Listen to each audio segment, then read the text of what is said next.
नमस्कार दोस्तों, कैसे हैं आप लोग। आज की क्लास में हम बात करेंगे संवेग संरक्षण के बारे में, यानी कंजर्वेशन ऑफ मोमेंटम के बारे में। संवेग संरक्षण न्यूटन के द्वितीय नियम और तृतीय नियम का सम्मिलित परिणाम है। यानी न्यूटन के द्वितीय नियम और तृतीय नियम का हम यदि सम्मिलित अध्ययन कर लें तो जो रिजल्ट आएगा वो संवेग संरक्षण है। अभी जो हम लाइन बोल रहे हैं स्पष्ट हो जाएगा जब हम बताएंगे आपको, ठीक है। तो संवेग संरक्षण के बारे में बात करें तो संरक्षण पे तो बात करेंगे, पहले ये बता दीजिए कि संवेग के बारे में जानते हैं ना, बात किए थे इसको हम न्यूटन के गति के नियम में, अगर वीडियो देखे होंगे तो पता होगा। तो संवेग को यानी मोमेंटम को हम पी से सूचित करते हैं, तो पी बराबर क्या होता है, द्रव्यमान गुने वेग, ठीक है। और संवेग क्या है, सदिश राशि है, वेग भी क्या है, सदिश राशि है। तो संवेग किसी गतिशील वस्तु के द्रव्यमान और वेग के गुणनफल को कहते हैं संवेग। संवेग संरक्षण का जो नियम है वो एक सिस्टम के लिए है, और सिस्टम में भी वैसा सिस्टम जिसके ऊपर कोई बाह्य बल ना लग रहा, यानी आइसोलेटेड सिस्टम। सिस्टम कैसा होना चाहिए, आइसोलेटेड। ये जो नियम है वो आइसोलेटेड सिस्टम के लिए, ऐसा सिस्टम, ठीक है, जो आइसोलेटेड हो। यानी आइसोलेटेड का हिंदी बोलते वियुक्त या विलगित भी बोला जाता है, वियुक्त निकाय या विलगित निकाय। आइसोलेटेड का मतलब समझते कि नहीं, ये वर्ड आप सुने होंगे कोरोना के समय बहुत, जब कोरोना आई थी 2020 में, तो क्या लोग बोलते थे कि फलना का कोरोना हो गया तो उसको आइसोलेट कर दिया गया है।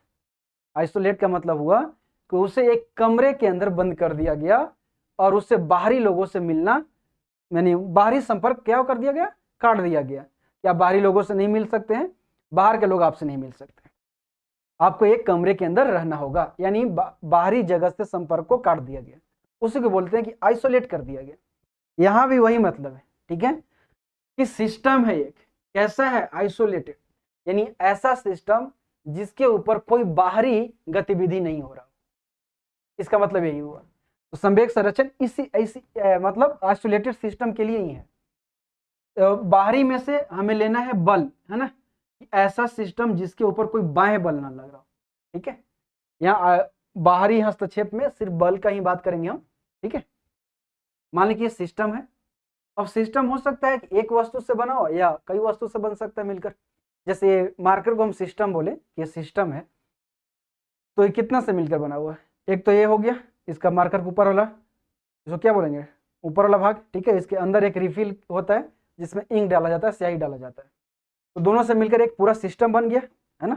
जैसे मोबाइल बोले कि मोबाइल भी एक सिस्टम है, तो कैसे बना, बहुत सारे पार्ट के मिलने से एक मोबाइल बन गया, सिस्टम बन गया, ठीक है। तो ये सिस्टम पर यदि बाह्य बल ना लगे, ठीक है, जैसे यही मार्कर है, तो बाह्य बल ना इस पर लगाया जाए, आराम से यहाँ पे है, इसका टोटल जो संवेग है वो क्या है, नियत है, कांस्टेंट है, संरक्षित है, फिक्स है। तो यही बोल रहा है कि यदि कोई सिस्टम है, ठीक है, और उसके ऊपर कोई बाह्य बल ना लग रहा, ठीक है, तो जो इस सिस्टम का पूरा जो संवेग होगा वो संरक्षित रहेगा। हो सकता है कि इस सिस्टम के अंदर जो पार्टिकल है, मान लीजिए बहुत सारे पार्टिकल से मिलकर ये बना हुआ हो, ठीक है, तो इंटरनल फोर्स हो सकता है। इंटरनल फोर्स से कोई मतलब ही नहीं है, क्योंकि इंटरनल जो फोर्स होता है वो एक दूसरे को काट देते हैं, ठीक है। जैसे मान ले कि एक गिलास है, एक गिलास में पानी है, ठीक है, तो मान लीजिए इसको कुछ समय के लिए सिस्टम मान लें, ठीक है, यह सिस्टम है, लेकिन अभी सिस्टम क्या एकदम विरामावस्था में, इसका मोमेंटम एकदम जीरो है, ठीक है। लेकिन हो सकता है, क्यों जीरो, क्योंकि ये गति नहीं कर रहा है, इस पर कोई बाह्य बल भी नहीं लग रहा है, इसलिए एकदम स्थिर है। लेकिन इसके अंदर जो पानी है, ठीक है, तो पानी के पार्टिकल हो सकते हैं आपस में लड़ रहे होंगे, आपस में बल लगा रहा हो, पानी के कण हो सकता है गिलास पर लगा रहा हो, लेकिन टोटल जब हम बात करें तो क्या कहेंगे कि गिलास स्थिर अवस्था में है। पानी के कण एक दूसरे से चल रहे होंगे, एक दूसरे से टकरा रहे होंगे, चल भी रहे होंगे, गति भी कर रहे होंगे, लेकिन पूरा टोटल गिलास स्थिर है, यानी इसका संवेग नियत है, संरक्षित है। वही बात यहाँ कर रहे हैं कि एक्सटर्नल फोर्स जो होता है ना, एक दूसरे को काट देते हैं। जैसे गिलास का पानी है तो एक दूसरे को हो सकता है चल रहे होंगे, मोमेंटम भी चेंज हो रहा है, पानी के कण का, पूरी सिस्टम का नहीं, पूरे गिलास का मोमेंटम चेंज नहीं हो रहा। उसी तरह से यहाँ पे है, बाह्य बल नहीं लग रहा है, तो पूरा सिस्टम जो बड़ा वाला सर्कल है उसका जो संवेग है वो कांस्टेंट है, नियत है, संरचित है। हो सकता है कि अंदर उसका इंटरनल फोर्स हो सकता है, इस हम नहीं कर रहे हैं कि अंदर नहीं हो, अंदर बल लग रहा होगा, एक दूसरे पर लग रहा होगा, संवेग भी परिवर्तित हो रहा होगा अंदर इंटरनल उसके कण का। लेकिन हम ओवरऑल हम पूरी अगर हम पार्ट के देखें, पूरी सिस्टम की देखें, तो पूरी सिस्टम का संवेग नियत है, वो गति नहीं कर रहा है। क्यों? क्योंकि इंटरनल जो भी चीजें हैं वो एक दूसरे को काट देते हैं। मान लीजिए ये 5 मीटर आगे बढ़ा 5 मीटर पर सेकंड से, इसकी वजह से ये धक्का मारा इस पे, तो ये पीछे की ओर खींचेगा, तो एक दूसरे को क्या होता है, कैंसिल कर देते। जो भी इंटरनल फोर्स होता है वो एक दूसरे को कैंसिल कर देते हैं, या इंटरनल जो भी मोमेंटम होता है वो सब एक दूसरे को कैंसिल कर देते हैं। इसलिए पूरी टोटल सिस्टम का जो संवेग होता है कांस्टेंट होता है। क्यों? अगर बाहरी बल क्या है, नहीं लग रहा है, बाहर से बल नहीं लग रहा, अब अंदर वाला सब बल एक दूसरे को कैंसिल कर देते हैं, तो पूरा सिस्टम का जो होता है संरचित रहता है। इसलिए हम बोलते हैं कि सिस्टम कैसा आइसोलेटेड है, क्योंकि बाहर से बल नहीं लग रहा। तो यही डेफिनेशन किताब में लिखा रहता है। किताब में आप कहीं परिभाषा पढ़े होंगे, क्या लिखा रहता है कि एक या एक से अधिक वस्तुओं के मिलने से निर्मित निकाय पर यदि बाहरी बल न लगे तो उस निकाय, उस सिस्टम का कुल संवेग संरचित रहता है। ठीक है, अब यही संरचित रहता है। हम बात को स्पष्ट करेंगे न्यूटन के सेकेंड लॉ से और थर्ड लॉ से। ठीक है, तो अब बात करें न्यूटन के सेकेंड लॉ। बस इसमें एक ही बात याद रखना है कि बाहरी बल नहीं होना चाहिए। अगर बाहरी बल लग गया तो फिर संवेग संरचित नहीं रहेगा, फिर मोमेंटम वो कंजर्व नहीं रहेगा, मोमेंटम बदल जाएगा। संवेग तभी तक संरचित है जब तक कि बाहरी बल न लग रहा हो, यानी सिस्टम आइसोलेटेड हो। न्यूटन के सेकेंड लॉ में हम बात आपसे किए थे कि किसी वस्तु के संवेग में परिवर्तन की दर यानी डेल्टा पी बटे डेल्टा टी, बात किए थे न्यूटन के सेकेंड लॉ में कि संवेग क्या है, संवेग में परिवर्तन की दर है, संवेग में परिवर्तन की दर। ठीक है, संवेग में परिवर्तन की दर है, तो किसी वस्तु के संवेग में परिवर्तन की दर उस वस्तु पर आरोपित बाहरी बल यानी एक्सटर्नल बल, एक्सटर्नल फोर्स के क्या होता है, यानी बाह्य बल के बराबर होता है। बात किए थे, यानी समानुपाती भी आपको बताए थे। समानुपाती उसी को बराबर ही बोलते हैं, क्योंकि जब समानुपाती को हटाते हैं तो के नियतांक आता है, तो बराबर ही होता है, के मान 1 होता है। तो किसी भी वस्तु के संवेग में परिवर्तन की दर उस वस्तु पर आरोपित बाहरी बल के बराबर होता है। तो जितना बाहरी बल होगा, जितना एक्सटर्नल फोर्स होगा, उतना ही उस वस्तु के संवेग में परिवर्तन होगा। लेकिन संवेग संरक्षण में तो बोल रहा है कि एक्सटर्नल फोर्स 0 है, उसकी अनुपस्थिति में बात करनी है। तो एफ एक्सटर्नल फोर्स तो क्या है, एफ बाह्य बल तो हमें लेना है 0, क्योंकि बाह्य बल की अनुपस्थिति में हमें बात करना है। तो एफ 0, तो संवेग में परिवर्तन की दर 0। अरे बल जितना होगा उतना ही संवेग में परिवर्तन होगा, तो बल होगा ही नहीं तो संवेग में परिवर्तन होगा ही नहीं। यानी बल 0 हम ले लिए तो संवेग में परिवर्तन की दर 0, यानी डेल्टा पी बराबर 0। संवेग में परिवर्तन की दर 0 है, संवेग नहीं 0 है ना। Delta p equal to 0, p naught equal to 0, p तो नियत है, पी नियत यानी संरक्षित, संवेग जो है वो संरक्षित। यहाँ लड़का स्टूडेंट कंफ्यूज कर देता है कि डेल्टा पी 0 यानी संवेग 0, नहीं, संवेग तो नियत। मान ले कि ऐसे समझ ले इसको कि मान ले कि टेस्ट हुआ आपका, किस चीज का ले ले टेस्ट, मान ले कि मैथ का टेस्ट हुआ।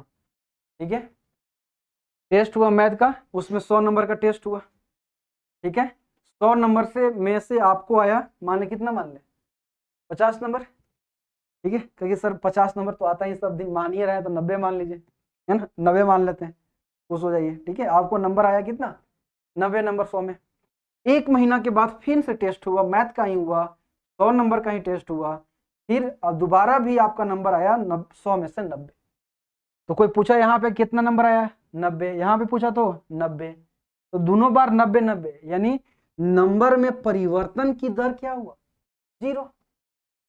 यहाँ भी 90 था, यहाँ भी 90, तो नंबर में परिवर्तन की दर 0 है, नंबर 0 नहीं है, नंबर तो आपको 90 आया है, लेकिन पहले से अगर तुलना करा जाए तो कोई परिवर्तन नहीं हो, पहले भी 90 अभी भी 90, यानी नंबर में परिवर्तन बोले। अगर यहाँ पे डेल्टा एन बराबर 0, एन बराबर n बराबर 0 है नहीं, डेल्टा n 0 है, n 0 नहीं है, n तो 90 है आपका, है ना, 90 है।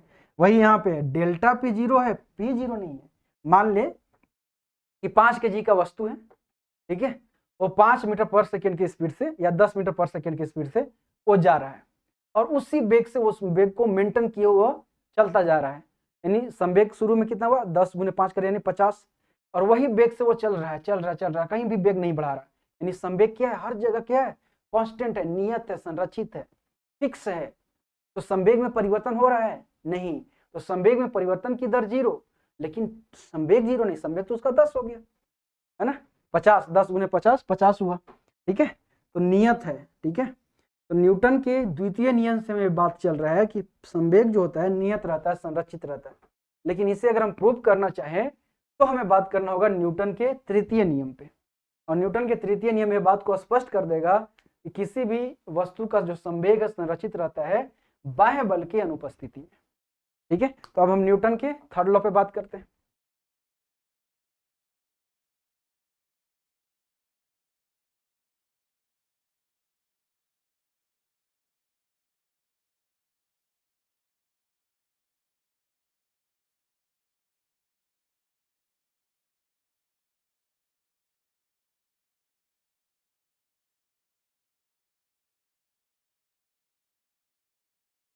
न्यूटन के थर्ड लॉ क्या बोलता है उस पर बात करने से पहले हम एग्जाम्पल लेंगे, ठीक है। एक यहाँ पे वस्तु है, ठीक है, एक ये वस्तु है, ठीक है, ये पहली वस्तु, ये दूसरी वस्तु। मान ली कि इसका द्रव्यमान m1, इसका द्रव्यमान m2। ये जो चल रहा है u वेग से, u1 वेग से, ये चल रहा है u2 वेग से, मान लिए, ठीक है। यहाँ पे हम मान के चल रहे हैं कि u1 जो है ग्रेटर देन है u2, यानी u1 जो है u2 से बड़ा है, यानी पहली वस्तु का वेग दूसरी वस्तु के वेग से क्या है, ज्यादा है। तो एक ऐसा समय आएगा कि पहली वस्तु दूसरी वस्तु को क्या मार देगा, धक्का मार देगा, टक्कर हो जाएगी। तो मान ले कि कुछ समय के बाद पहली वस्तु दूसरी वस्तु को जाकर टक्कर मार दिया, है ना, टकरा गए दोनों, तो टक्कर होगा तो न्यूटन का थर्ड लॉ लगेगा, लगेगा ना। जितना बल से इस पर ये मारेगा, इसको धक्का, उतना ही बल ये लगाएगा, एक दूसरे पर लगाएंगे। तो पहली वस्तु दूसरी पर बल लगाएगा, उतना ही बल दूसरी वस्तु पहली पर लगाएगा। तो मान ले कि पहली वस्तु पर दूसरी ने बल लगाया, पहली वस्तु पर ये बल लगाया F21, दूसरी वस्तु पर लगाया पहली वस्तु F21। इसको पढ़ेंगे कैसे, पहली वस्तु पर दूसरे वस्तु के कारण बल, इसको हम पढ़ेंगे दूसरी वस्तु पर पहली वस्तु के कारण बल, ऐसे पढ़ते हैं इसको, ठीक है। ये दोनों ही वर्ग क्या होगा, बराबर या कम बेसी, बराबर, लेकिन विपरीत, है ना। न्यूटन का थर्ड लॉ क्या कहता है, यदि कोई वस्तु दूसरे पर एक्शन किया तो उतना ही उस पर लगेगा, लेकिन विपरीत दिशा में लगेगा, ठीक है। तो F1 और F2 क्या होगा, बराबर होगा, F12 बराबर F21, लेकिन माइनस डायरेक्शन क्या होगा, विपरीत, तो माइनस लगा दीजिए। माइनस का मतलब डायरेक्शन विपरीत, है ना, ये इस साइड लगाएगा तो वो इस साइड लगाएगा, यानी F पहली वस्तु इस पर तो इस पर, एक दूसरे के विपरीत। अब टक्कर हुई, टक्कर के बाद फिर एक दूसरे से अलग हो गए, ठीक है, और फिर ये चलना शुरू कर दिए। तो टक्कर के बाद वेग वही रहेगा कि वेग बदलेगा, वेग बदलेगा। टक्कर के बाद भाई कुछ टक्कर होता है, कुछ लड़ेंगे तो हो सकता है वेग किसी का बढ़ जाए, किसी का कम हो, वही तो वेग नहीं रहेगा, लेकिन द्रव्यमान वही रहेगा, ठीक है। द्रव्यमान में कोई चेंजिंग नहीं होगा। क्यों नहीं चेंजिंग होगा, द्रव्यमान भी चेंज होता है, लेकिन हमें जो सिलेबस में पढ़ना है वो पढ़ना है, जो हम ये बात कर रहे हैं कोलिजन पे, कोलिजन में भी इलास्टिक कोलिजन की हम यहाँ पे बात कर रहे हैं, ठीक है। इलास्टिक मतलब ऐसा वस्तु मान ली की है कि मान ली कि लड़ा तो मान ली थोड़ा सा चिपका, माने पचक गया है, फिर वापस अपनी अवस्था में आ गया, ठीक है, इलास्टिक है।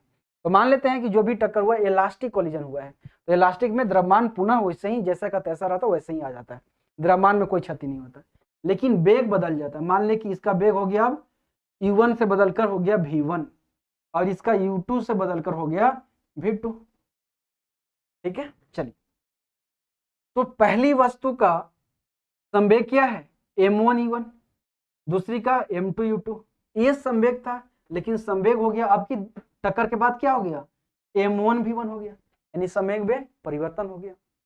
तो परिवर्तन हुआ किसके कारण? बल के कारण। संवेग में परिवर्तन बल के बराबर ही होता है। तो संवेग में परिवर्तन हुआ तो कैसे निकालेंगे परिवर्तन? अंतिम संवेग माइनस आरंभिक संवेग बटे समय। समय भी लगा होगा ना, यहाँ इस संवेग, यहाँ से संवेग इतना होने में कुछ समय भी लगा होगा।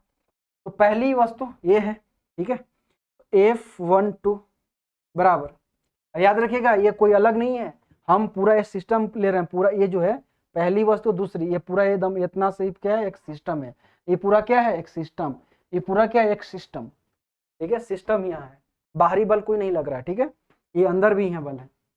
अब देखिए F12 है, ठीक है।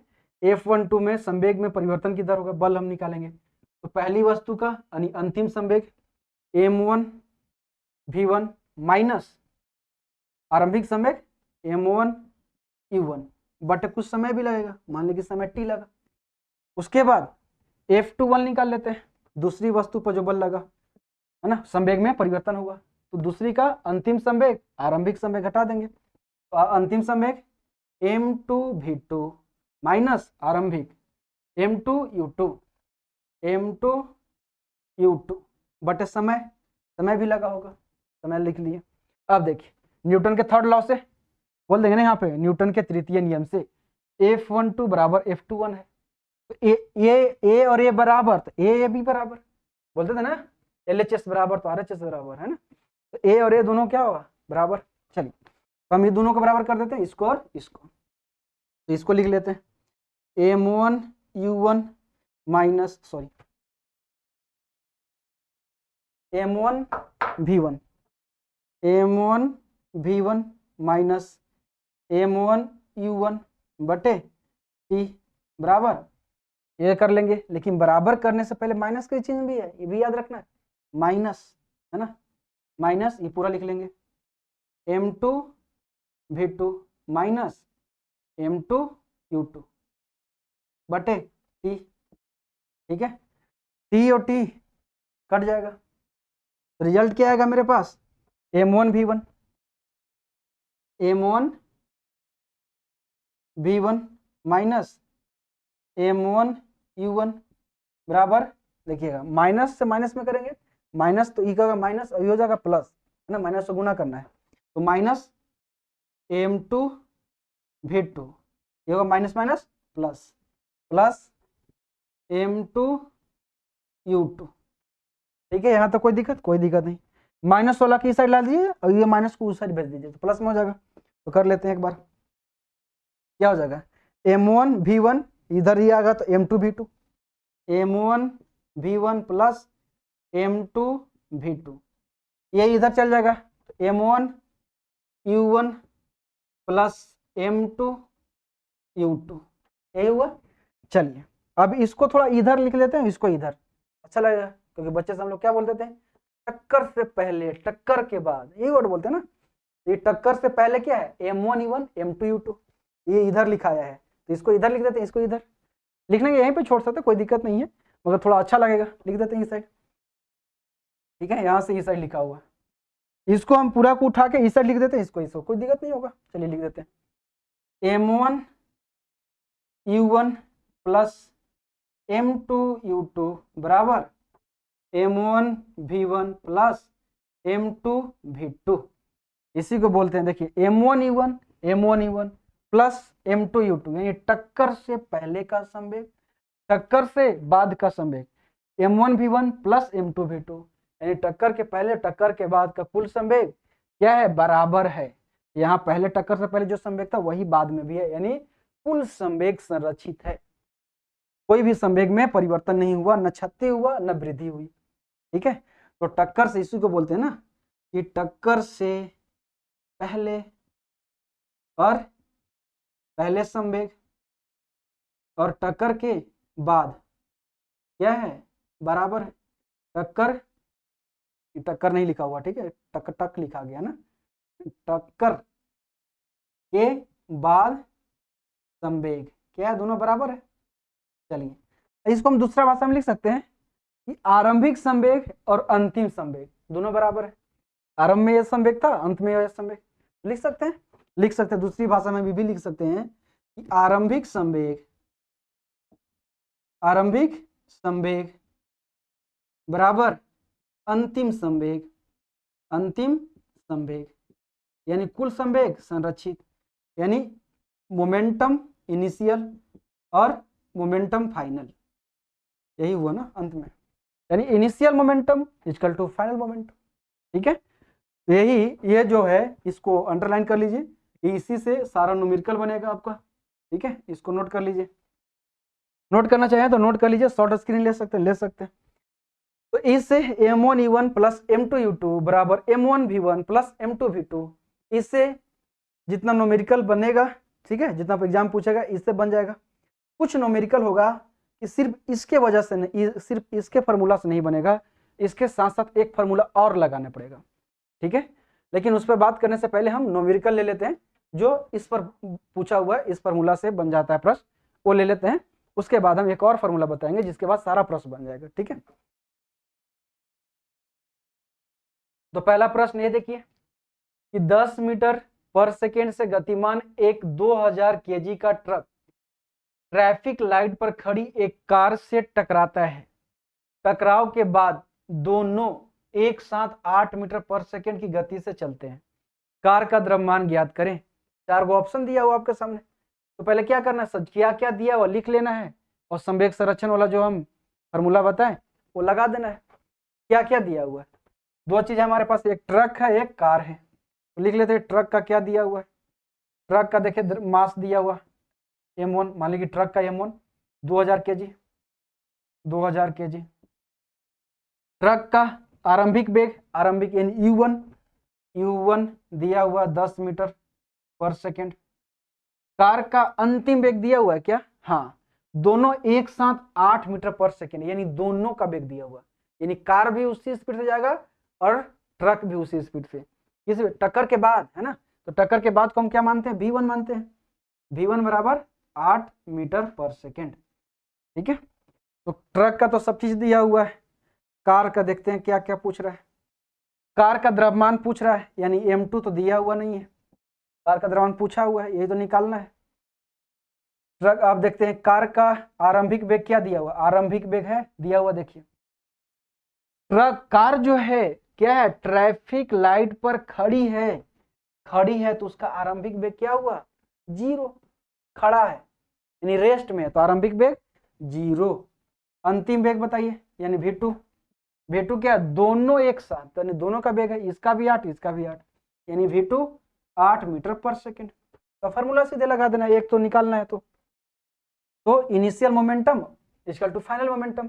इनिशियल मोमेंटम मतलब m1u1 प्लस m2u2 बराबर m1v1 plus m2v2। m1 2000 KG, 2000 गुने u1 10 से गुना कर देना है। m2 तो निकालना है, m2 दिया नहीं है, गुने u2 क्या है, u2, हाँ ये u1 नहीं u2 है ना, ये सबको 2 मार रहे ना, m2 u2 v2, u2 कितना है 0, u2 0, यानी कार का आरंभिक वेग 0। m1 2000 केजी, 2000 v1 देखिए यहाँ पे 8 प्लस m2 निकालना है, m2 तो दिया नहीं है, इंटू v2 कितना है 8, अब निकाल लेना है।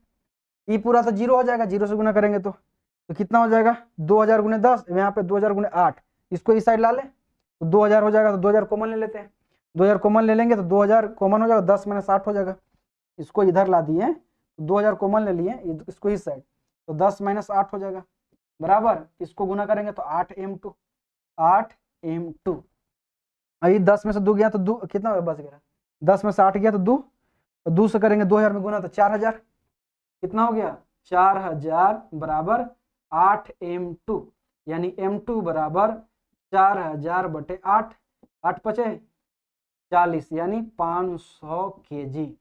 देखिए तो ऑप्शन में है कहीं 500 केजी है, ऑप्शन सी 500 केजी। इसी तरह से आपको बनाना होगा प्रश्न, देखिएगा उसमें क्या क्या दिया हुआ है और क्या निकालना है। इनिशियल मोमेंटम और फाइनल मोमेंटम वाला जो सूत्र है m1u1 प्लस m2u2, बराबर m1v1 प्लस m2v2, वो लगा दीजिएगा, निकल जाएगा। ठीक है, अब दूसरा प्रश्न लेते हैं। दूसरा प्रश्न ये है कि 2 किग्रा की एक पिस्तौल से 150 मीटर पर सेकेंड की वेग के साथ 31 ग्राम की एक गोली क्षैतिज रूप से चलाई गई, तो पिस्तौल की प्रतिशत वेग ज्ञात करना है, कितना होगा? 4 ऑप्शन आपके सामने दिया हुआ है। तो यहाँ पे जो पूछ रहे हैं, क्या पूछ रहे हैं प्रश्न पहले समझिए कि पिस्तौल है मान लीजिए, ठीक है, इसमें आपने गोली भरा, ठीक है, गोली चलाई यहाँ से, तो गोली आगे भागी तो बताना है कि पिस्तौल में कितना स्पीड से पीछे की ओर धक्का मारेगा। ऐसे मारता है ना बंदूक, अगर गोली निकालता है तो पीछे की ओर झटका देता है, तो यही बताना है कि पीछे की ओर कितना झटका देगा, यानी पिस्तौल का प्रतिशत वेग पीछे की ओर जो झटका देगा वो बताना है। ठीक है, तो क्या क्या दिया हुआ देख लेते हैं।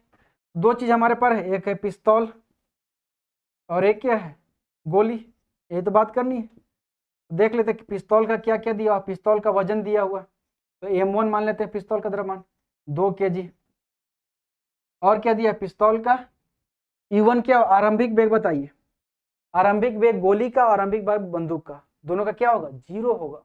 क्यों? कि मान लीजिए गोली भर दी है, इसमें पिस्तौल है भर दिया, ऐसे लिए ऐसे लिए रहते हैं, है ना, तो क्या हुआ, आरंभिक वेग क्या होता है, 0। दोनों बंदूक और गोली दोनों आरंभिक में क्या होता है, रेस्ट में रहता है ना, विरामावस्था में। जब गोली मारते हैं तब दोनों फिर गति में आता है, तो दोनों का वेग, आरंभिक वेग दोनों का 0 होगा, गोली का भी और बंदूक का भी 0। ठीक है, और बोल रहा है कि पिस्तौल का अंतिम वेग बताना है, यानी प्रतिचित वेग किस वेग से पीछे की ओर आएगा, वही तो निकालना है हमें, यानी ये वाट पूछा हुआ है।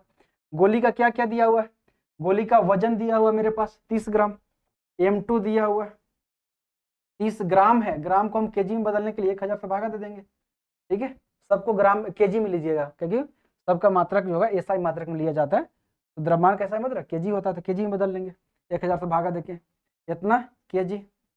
और U1 U2 यानी गोली का आरंभिक वेग 0, दोनों का आरंभिक वेग 0 होगा, याद रखिएगा। और V2 बताइए, गोली का अंतिम वेग क्या है, देखिए 150 मीटर पर सेकेंड की वेग से वो निकलता है, तो क्या है V2 दिया हुआ 150 मीटर पर सेकेंड, तो हमें V1 निकालना है, तो आराम से निकल जाएगा। फिर वही initial momentum equal to final momentum लगा देते हैं। M1 V1 यही करते हैं, M1 V1 plus M2 V2, तो M1 लिख देते हैं सीधे, M1 लिखे देते ना, initial momentum equal to final momentum. ठीक है, अब यहाँ पे लिखे M1 V2 क्योंकि हम जान रहे हैं कि इनिशियल मोमेंटम जो होगा 0 होगा, बंदूक और गोली दोनों का होगा ना, रेस्ट में रहता है आराम में। ठीक है, तो इनिशियल मोमेंटम 0। ठीक है, ऐसे पकड़े हुए तो क्या 0 है, तो इनिशियल मोमेंटम तो 0 होगा। अगर नहीं विश्वास हो तो लिख लीजिए, M1 करेंगे M1 इंटू U1 क्या होगा, 0 हो जाएगा।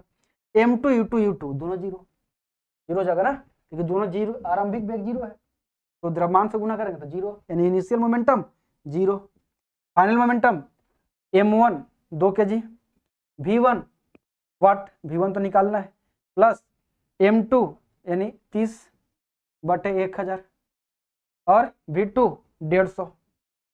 ठीक है, आप देखिए निकालिए, 0 बराबर 1 0 से 1 0, 1 0 से 1 0, 5 दूना 10, 5 3 15, तो 3 तरीके 9 हो जाएगा ना, 9/2 4.5, यानी 2V1 प्लस 4.5। अब क्या हो जाएगा, यहाँ से निकाल लीजिए, तो इसको हम निकाल लें तो इधर ला जाएगा, तो यानी 2V1 इधर आ जाएगा, तो माइनस 4.5, तो V1 बराबर माइनस 2 से भागा देंगे तो कितना हो जाएगा, माइनस 2.25 मीटर पर सेकेंड, यही आंसर आ गया है ना, माइनस में आएगा, माइनस 2.25 मीटर पर सेकेंड, यानी वेग बंदूक जो होगा झटका देगा वो 2.25 मीटर की स्पीड से हमें धक्का देगा, पीछे की ओर से झटका देगा। ठीक है, अब आपको अगर चेक करना चाहते हैं कि क्या सच में संवेग संरचित रहता है, इनिशियल मोमेंटम फाइनल मोमेंटम सच में बराबर रहता है, तो चेक कर लीजिए, initial momentum 0, final momentum check कर लीजिए, 2 और V1 रखेंगे कितना 2.25, तो कितना माइनस में है, तो कितना माइनस 4.5, अभी पूरा हल करने के बाद कितना है 4.5, दोनों को जोड़ेंगे तो 0, यानी initial momentum equal to final momentum, initial में 0 तो लास्ट में भी 0 ही आएगा, क्योंकि जितना वेग से वो आगे जाएगा उतना ही वेग से वो पीछे आएगा, यानी बल लगेगा तो पूरा जोड़ेंगे हम दोनों का तो 0 आएगा, कोई दिक्कत। इनिशियल मोमेंटम और फाइनल मोमेंटम उतना ही आता है, तो आंसर क्या होगा, ऑप्शन ए होगा। देखिए यहाँ पे दिया हुआ है 2.25 प्लस में भी और माइनस में भी, तो प्लस में नहीं ना होगा ना, पीछे की ओर बेग लगेगा ना, धक्का बंदूक जो था पीछे की ओर देता है तो माइनस वाला होगा, ठीक है। अब हम एक तीसरा प्रश्न लेते हैं, उसमें हम लेंगे कि एक सेल लेंगे, ठीक है, सेल में कोई बम लेंगे और बोलेंगे कि इस बम में ब्लास्ट हुआ, अब इसके कई टुकड़े हुएंगे तो कैसे संवेग संरक्षित रहेगा, उस पर लेते हैं प्रश्न, ठीक है। अब हम एक लेते हैं कि एक सेल है, ठीक है, ये मान लीजिए सेल है, सेल में कोई बम ले लीजिए कि बम है, ये स्थिर अवस्था में है, यानी आराम से रुका हुआ है बम, ठीक है, रखा हुआ है, तो क्या हुआ, इनिशियल मोमेंटम क्या हुआ, 0 हुआ, ठीक है। इनिशियल मोमेंटम कोई चीज रुका हुआ तो 0 है, बम रखा हुआ आराम से, रखा हुआ था, अंदर कुछ इंटरनल फोर्स लगा और इसकी वजह से इसमें ब्लास्ट हो गया, बम जो है ब्लास्ट कर गया, तो इसके मान लें कि 2 टुकड़े हो गए, सपोज कि एक बड़ा टुकड़ा ऐसे टूट के निकल गया इसमें से, अब एक छोटा टुकड़ा ऐसे निकल गया, ठीक है, बम ब्लास्ट कर गया। मान ले कि इसका कुछ वजन रहा होगा, ठीक है, ये जो ब्लास्ट किया वो मान ले कि 2:1 यानी 2:1 के अनुपात में ब्लास्ट कर गया, ये विरामावस्था में, रेस्ट में, तो इनिशियल मोमेंटम 0। मान ले कि इस बोल देगा कि जो बड़ा टुकड़ा है वह 10 मीटर पर सेकेंड की स्पीड से आगे की ओर भाग गया, तो बताइए कि छोटा जो टुकड़ा होगा वह किस स्पीड से भागेगा, उसका क्या वेग होगा, तो छोटा टुकड़ा का वेग बताइए, ठीक है, बराबर हुआ, यानी दूसरा छोटा टुकड़ा का वेग बताना है, तो कैसे निकालेंगे, कुछ नहीं करना है, बस वैसे निकाला है, initial momentum equal to final momentum. Initial momentum क्या होगा, initial momentum equal to final momentum, ठीक है। इनिशियल मोमेंटम 0, बम रुका हुआ है, आराम से रखा हुआ बम रखा हुआ, तो इनिशियल मोमेंटम 0। फाइनल मोमेंटम में 2 टुकड़ा हो गया, एक टुकड़ा का द्रव्यमान 2 यानी 2:1 में अनुपात हो गया, ठीक है, मान लें अनुपात में एक शामिल है तो 2m भी कर सकते हैं, 2m 1m, कोई दिक्कत नहीं होगा, उसे 2 ही रखिए, 2:1 में टूट गया, मान लें कि पूरा 3 था, 3 kg का, ठीक है, तो 2 kg का ही 1 kg का 1 हो गया, ठीक है, तो क्या होगा 2 × 10, 2 इंटू यानी m1 इंटू v1, तो 10 plus m2 into v2, m1 कितना 1 और ये v मान ली इसका वेग, ठीक है। आप देखिए इनिशियल मोमेंटम 0, 10 इंटू 2 यानी 20 प्लस 1 इंटू v यानी v बराबर इधर आ गया तो -20 मीटर पर सेकेंड। इसका मतलब क्या हुआ कि बम जब फटेगा तो बड़ा टुकड़ा आगे भागेगा, ठीक है, और छोटका टुकड़ा पीछे भागेगा, ठीक है, यानी ये एने भागा तो छोटका एने भागेगा, कितना है, क्यों माइनस में, माइनस का मतलब होता है विपरीत दिशा में, ठीक है, तो एगो आगे भागेगा तो एगो पीछे भागेगा, ये कितना भागेगा 20 मीटर पर सेकेंड की स्पीड से, और माइनस में तो माइनस का मतलब वो खाली दिशा बताना है, ठीक है, तो -20 मीटर पर सेकेंड की स्पीड से भागेगा। अब आपको मन होगा कि क्या सर इनिशियल मोमेंटम और फाइनल मोमेंटम सच में बराबर है, देख लीजिए इनिशियल मोमेंटम 0, फाइनल मोमेंटम 10, ये इतना क्या होगा 20, और यहाँ पे क्या रखेंगे v क्या -20 आ गया, तो 20 - 20 यानी 0, यानी इनिशियल मोमेंटम फाइनल मोमेंटम 0 मतलब बराबर। लेकिन प्रश्न यही पूछेगा कि 2 टुकड़ा हो गया, एक टुकड़ा का आपको वेग दे देगा, दूसरा टुकड़ा का पूछेगा, या पूछ देगा कि एक सेल में विस्फोट होने के बाद कई टुकड़े हो गए तो क्या संरक्षित रहेगा, तो संवेग हमेशा संरक्षित रहता है। अब यही एक प्रश्न लेते हैं, यहाँ तो हम इसको विरामावस्था में रखे थे कि वेग एकदम बम एक जगह रखा हुआ है, इनिशियल मोमेंटम 0। अब हम मान लेते हैं एक दूसरा प्रश्न ले ले आपके सामने, एक बॉल लेते हैं, बॉल गेंदा, एक बॉल है, ठीक है, एकदम हूबहू यही लेते हैं एग्जांपल, ठीक है, खाली अब क्या कर रहे हैं हम, ये चल रहा है, मान लीजिए हम बॉल ऐसे फेंके और बॉल में क्या हुआ, ऊपर ही कुछ ऐसा हुआ और बॉल ऊपर ही टूट गया 2 भाग में, या बॉल नीचे चल रहा है कहीं भी ऊपर या नीचे, ठीक है, बॉल ऐसे हम फेंके और बॉल 2 भाग में टूट गया, तो मान लें कि ये जो है 2 भाग में वैसे ही टूट गया, ठीक है, एक भाग ये बड़ा हो गया, एक भाग छोटा वाला, मान लें कि अभी भी 2:1 में बट गया, ठीक है, मान लें कि आरंभ में इसका वजन मान लें कि 3 kg का था बॉल का, 1 kg या 3 kg कितने मान सकते हैं, वो तो आंसर यही हो जाएगा, 3 kg का था, 2:1 में बट गया तो एक 2 kg का, एक 1 kg का। मान ले कि बड़ा वाला जो बॉल था मतलब टूटा हुआ नहीं था, उसका स्पीड मान ले कि 10 मीटर पर सेकेंड की स्पीड से था, और बड़ा वाला जो टूटा उसके बड़ा वाला स्पीड हो गया 15 मीटर पर सेकेंड, ठीक है, तो आपसे पूछा जाएगा कि छोटा टुकड़ा का स्पीड बताइए, छोटा टुकड़ा किस वेग से जाएगा, तो क्या होगा, initial momentum equal to final momentum. लेकिन इनिशियल मोमेंटम यहाँ पर जीरो नहीं है, ये क्या है, ये भी गतिमान है, इसका भी मोमेंटम है। तो initial momentum equal to final momentum. Initial momentum कितना होगा, 3m इंटू भी, यानी लिख दें डायरेक्ट 10 गुने 3 यानी 30। फाइनल मोमेंटम 15 गुने 10 15 गुने 2 15 इंटू 2, यानी द्रव्यमान को लिख लेते क्या जाता है, m इंटू भी लिखते हैं ना, तो m क्या है 2, 2 इंटू 15, m इसका प्लस 1, इसको मान लें कि वेग भी है, 1 इंटू भी, तो 30 बराबर 15 दूना 30 प्लस भी, यानी भी बराबर 30 माइनस 30 यानी 0। इसका मतलब क्या हुआ कि बॉल हम इसे फेंके, 2 टुकड़ा हो गया, मान लीजिए एक भागेगा 15 से तो दूसरा 0 से, यानी जहां टूटेगा वहीं पे गिर जाएगा धड़ा से। यानी मान लें कि जमीन पे है तो जहां टूटेगा वहीं पे छोटा टुकड़ा रुक जाएगा, देखिए उसका वेग क्या आ गया, 0 आ गया, है ना। इस तरह से प्रश्न पूछेगा। लेकिन यही प्रश्न रहता और बोलता कि एक मान लीजिए कि बॉल टूटा, आराम में 10 से चल रहा था, ये प्रश्न यही रहता, लेकिन ये भी नहीं दे रहा था, ठीक है, ये भी नहीं दे रहा था और ये भी नहीं दे रहा था, यानी V1 भी नहीं दे रहा था और V2 भी नहीं दे रहा था।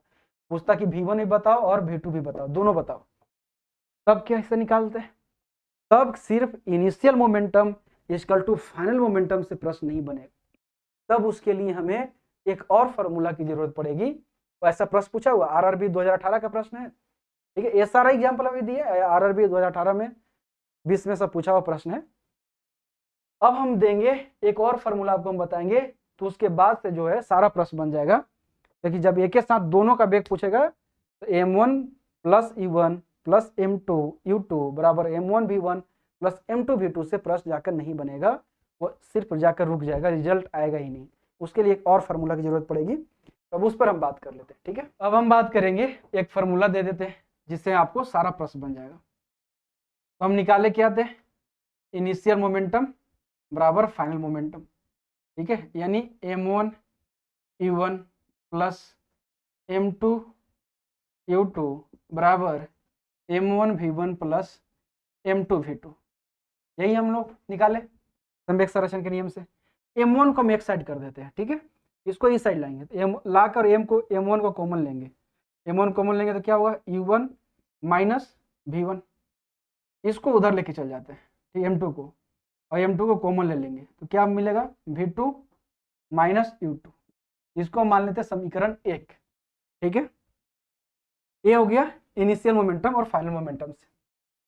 हम बात जो किए थे, ये कैसे लाए थे कि ये दो वस्तु था, टकराए, टकरा के बाद फिर चलना शुरू कर दिए, m1 मास था, m2 मास था, m1 m2 यही था, e1 से चला था, e1 से फिर हो गया था v1, फिर हो गया था v2, इसी से हम निकाले थे, ठीक है, ये रिजल्ट। अब ये क्यों हम बोले थे कि कैसे कोलिजन है, इलास्टिक कोलिजन है, ठीक है, हमारे सिलेबस में ये इलास्टिक कोलिजन ही पढ़ना है ना, इन इलास्टिक के बारे में बात नहीं करनी है जो सिलेबस में है, क्योंकि हमारे सिलेबस में लिखा हुआ जर्नल साइंस पढ़ना है, ठीक है, विद्वान नहीं बनना है साइंस का। तो इलास्टिक कोलिजन में क्या होता है कि इनिशियल मोमेंटम और फाइनल मोमेंटम दोनों बराबर होता है। साथ में इसमें लिखा जाता है इलास्टिक मोमेंटम में क्या होता है कि काइनेटिक एनर्जी इनिशियल और काइनेटिक एनर्जी फाइनल दोनों भी बराबर होता है। यानी का नाम ये है मोमेंटम, जो मोमेंटम तो होता है वो तो इलास्टिक हो कोलिजन या इन इलास्टिक, किसी भी प्रकार कोई भी टक्कर हो, कोई कैसा भी टक्कर हो, संवेग तो हमेशा संरक्षित रहता है। लेकिन इलास्टिक कोलिजन में एक और बात आता है कि काइनेटिक एनर्जी इनिशियल और काइनेटिक एनर्जी फाइनल दोनों बराबर होता है सिर्फ इलास्टिक में, हम इलास्टिक की बात कर रहे हैं। यानी काइनेटिक एनर्जी इनिशियल और काइनेटिक एनर्जी फाइनल, ये दोनों जो होता है बराबर होता है, ठीक है, सिर्फ इलास्टिक कोलिजन में ही। हमारे सिलेबस में बात करना है एक इलास्टिक कोलिजन पे ही, ठीक है। तो वही बात हुआ, kinetic energy initial equal to kinetic energy final. Kinetic energy का सूत्र जानते हैं, के बराबर 1/2 mv², याद आ रहा है। चलिए अब m क्या, ये देखिए इनिशियल को ये ले लेंगे और फाइनल ये, यही तो है ना इनिशियल फाइनल। चलिए 1/2 ये m1 u1 ये स्क्वायर यानी 1/2 mv², ठीक है, v की जगह यहाँ पे u1 है, प्लस 1/2 m2 u2 के स्क्वायर बराबर 1/2 m1 v1 के स्क्वायर प्लस 1/2 m2 v2 के स्क्वायर। तो ये 1/2 चल जाएगा, 1/2 कट जाएगा। तो हमारे पास रिजल्ट क्या आएगा। अब हम क्या करेंगे कि m1 को एक साइड कर लेंगे, m1 को इस साइड ला लेंगे जिस तरह से यहाँ पे लाए, और m1 को कॉमन कर लेंगे। तो m1 को इस साइड ला के m1 कॉमन करेंगे तो क्या मिलेगा, यहाँ से u1 square minus v1 square. m2 को उस साइड लेके जाकर m2 को कॉमन ले लेंगे, m2 कॉमन लेंगे तो क्या हुआ v स्क्वायर यानी v2 square, v2 square minus u2 square, यही होगा। इसको हम मान लें समीकरण 2। समीकरण 1 को समीकरण 2 से भागा दे दीजिए, समीकरण 1 को भागा दे दीजिए समीकरण 2 से। तो भागा देंगे तो क्या कटेगा, m1 कट जाएगा, m2 कट जाएगा। यहाँ पे क्या है u1 माइनस v1 है, यहाँ पे क्या है u1 square minus v1 square, यानी a square minus b square है, a plus b into a minus b. यहाँ पे a माइनस बी है खाली, तो a माइनस बी कट जाएगा, यानी u1 माइनस v1 कट जाएगा, तो बच जाएगा प्लस वाला बच जाएगा, है ना। तो बच जाएगा क्या u1 प्लस v1। इसी तरह यहाँ भी ये माइनस वाला कट जाएगा, बच जाएगा प्लस वाला, यहाँ भी a square minus b square लग जाएगा, यानी v2 माइनस u2 यही बच जाएगा, है ना। अब u वाला को एक साइड कर लेते हैं और v वाला को एक साइड, यहाँ से रिजल्ट क्या आ जाएगा, इधर कर लेंगे इसको, तो u1 इधर कर लेंगे, क्या है u1 क्या दिक्कत होगी, हाँ प्लस है ना, माइनस वाला तो कट जाएगा, ये तो प्लस वाला रहेगा, है ना।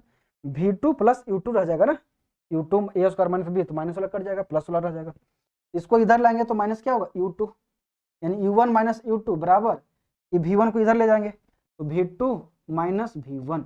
यही एक और फॉर्मूला है जिसको आपको याद रखना होगा, तभी जाकर पूरा प्रश्न बन जाएगा। तो आपको याद रखना होगा एक a वाला और एक a वाला, इसके बाद सारा प्रश्न बन जाएगा। एक ऐसा प्रश्न पूछा हुआ है अभी देंगे जिसमें आपको दोनों फॉर्मूला लगाना होगा, ए भी और ए भी, तभी जाके पूरा प्रश्न बन पाएगा, ठीक है। ए हम निकाल दिए इनिशियल मोमेंटम और फाइनल मोमेंटम से, काइनेटिक एनर्जी से एक और निकाल दिए E1 माइनस U2, E1 और U2 तो दिल ही रहता है, ठीक है। और V2 माइनस V1 याद रखिएगा, E1 माइनस U2 करेंगे तो यहाँ पर उल्टा कर दीजिएगा V2 माइनस V1, ठीक है। तो अब इस इक्वेशन से यानी E और A दोनों को लगाकर प्रश्न बनेगा, वैसा एक प्रश्न पूछा हुआ है, वो प्रश्न हम आपके सामने लेते हैं, ठीक है। तो प्रश्न ये है, देखिए एक 2 kg की गेंद 5 मीटर पर सेकेंड के वेग से चलती हुई किसी स्थिर 4 kg वाली गेंद से टकराती है। टक्कर के बाद दोनों गेंदों का वेग क्या होगा, यानी दोनों गेंदों का वेग आपको एक साथ बताना है, यानी v1 भी बताना है और v2 भी बताना है। इसके लिए दोनों फॉर्मूला आपको यूज करना होगा। तो लिख लेते हैं क्या क्या दिया हुआ है। एक गेंद का मान लेते हैं m1, तो m1 क्या दिया है 2 kg, ठीक है। m2 क्या दिया है, वो m2 है 4 kg, दूसरा गेंद 4 kg है।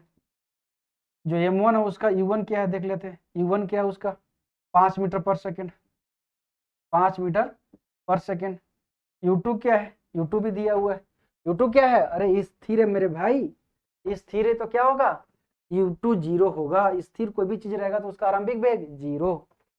और टक्कर के बाद v1 बोल रहा है ये भी बताइए, और टक्कर के बाद v2 ये भी बताइए, यानी दोनों बताइए। दोनों ऑप्शन है तो दोनों सिर्फ initial momentum equal to final momentum से नहीं निकलेगा, उसके लिए आपको दोनों फार्मूला लगाना होगा। तो एक तो हम लोग m1 u1 लगा देते हैं इनिशियल मोमेंटम और फाइनल मोमेंटम वाला, m1 u1 plus m2 u2 बराबर m1 v1 plus m2 v2। m1 2 kg, u1 5 plus m2 4 kg, u2 0, m1 2 kg, v1 नहीं है वो तो निकालना ही है, m2 4 kg, v2 नहीं है वो भी निकालना है। तो क्या रिजल्ट आया 5 दूना 10, ये तो 0 हो जाएगा, 10 बराबर 2v1 प्लस 4v2, यानी 2 कॉमन ले लेंगे, तो 2 लेंगे कॉमन तो यहाँ v1 हो जाएगा, यहाँ पर 2v2 और 2 से यहाँ भाग दे देंगे, ठीक है। तो v1 प्लस 2v2 बराबर 5, इसको मान लेते हैं इक्वेशन 1। अगर खाली संवेग संरक्षण का सूत्र लगाते तो यहीं पे आकर रुक जाता, आंसर आता ही नहीं है। तो अब दूसरा हम सूत्र जो हम निकालें, क्या निकालें, U1 माइनस U2 बराबर V2 माइनस V1, इससे निकल जाएगा। U1 कितना है 5, 5 माइनस 0, U2 0 है, 5 माइनस 0 यानी 5, V2 माइनस V1, इसको इस साइड लिख लेते हैं, V2 माइनस V1 बराबर 5, इसको मान लेते हैं इक्वेशन 2। अब तो हल कर लीजिएगा, इक्वेशन 1 और 2 को हल कर लीजिए, ये तो इक्वेशन हल करने में तो माहिर होंगे आप, 8th 9th में खूब बनाते होंगे, है ना। तो हल कर लीजिए, कैसे हल होगा, वहाँ माइनस U1 है, देखिए तो यहाँ पर प्लस है, तो दोनों को जोड़ दे, समीकरण 1 और 2 को जोड़ देते हैं, हाँ जोड़ देंगे तो बन जाएगा V1 प्लस 2V2 बराबर 5 है यहाँ, और जोड़ेंगे तो क्या होगा, ई कट जाएगा, माना V1 V1 कट जाएगा, 2V2 और V2 क्या होगा 3V2, 3V2 बराबर 5 5 10, जोड़ दिया है ना, तो V2 बराबर 3/10/3, कितना हुआ 3.33 मीटर पर सेकेंड, यानी V2 हमारा निकल गया, यानी V2 हमारा एक निकल गया, कितना 3.33 मीटर पर सेकेंड, ठीक है। तो अब V1 निकाल लीजिए, कोई भी एक मान रख दीजिए, यहाँ पर रख देते हैं समीकरण फर्स्ट में, V2 का मान रखने पर V1 प्लस 2V2, V2 3.3, तो गुना करेंगे तो 3 दूना 6 यानी 6.66 बराबर 5, यानी V1 बराबर इधर जाएगा तो क्या हो जाएगा 6 यानी माइनस में आ जाएगा, माइनस 1.66 है ना मीटर पर सेकेंड, तो V1 आ गया माइनस, इसका मतलब क्या कि V1 पीछे की ओर लौट जाएगा, यही है ना। यानी 2 kg वाला, एक क्या था 2 kg का वस्तु एक था, एक 4 kg का था, तो 4 kg वाला और 2 kg वाला, 2 kg वाला जाकर मारा है 4 kg वाला को टक्कर, तो 2 kg वाला 5 की स्पीड से जाकर मारा 4 kg वाला को, तो 4 kg वाला भागा कितना स्पीड से 3.3 की स्पीड से, V2 यही है ना, आगे की ओर चल दिया, और ई खुद मार के पीछे की ओर लौट गया, क्योंकि माइनस में इसका आया है ना, देखिए माइनस में आया, 1.6 की स्पीड से पीछे की ओर लौट गया, क्यों लौट गया, क्योंकि सामने वाला का द्रव्यमान ज्यादा है, द्रव्यमान ज्यादा है तो मारेगा उसमें टक्कर तो पीछे नहीं लौटेगा, जैसे साइकिल मारेगा ट्रक को तो साइकिलिया पीछे नहीं भागेगा, है ना, तो ये माइनस में आ गया, माइनस का मतलब पीछे की ओर लौट गया। तो 2 फार्मूला याद रखिएगा जहां फंसिएगा, ठीक है, ये पूछा हुआ प्रश्न है 2018 का RRB में, ठीक है, तो दोनों फार्मूला याद रखिएगा, बाकी सारा प्रश्न बन जाएगा। तो आज के लिए इतना ही, बहुत बहुत धन्यवाद।